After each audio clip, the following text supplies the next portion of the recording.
I entered the world of pastry about 8 years ago in Italy, but I quickly realized at the time that my focus was on vegan pastry, and it was probably better for me to move, so I started traveling. I started with traditional pastry, and after 4 years I did vegan pastry. We met in Paris 5 years ago. We worked in the restaurant for about 3 years, creating desserts together, and then we decided to go on our own and to create our own enterprises. So Loba Pâtisserie is 1 year and a half that is operating. What we try to create is a good dessert.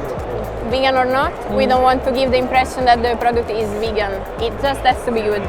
But of course we work with only vegan products, so only vegetal products. That means that sometimes we need to play a bit with ingredients that we already know or some that are new to get to the textures and flavors that we want. But also there is nothing written, so is this we learn together of how is an egg, the percentage of protein, the percentage of water. So like this we reproduce in our brains with which protein can be good, and we play with percentage and create new recipes totally. Today in the demo with Carpigiani we did a plated dessert that we created for a consulting in a restaurant in Rome.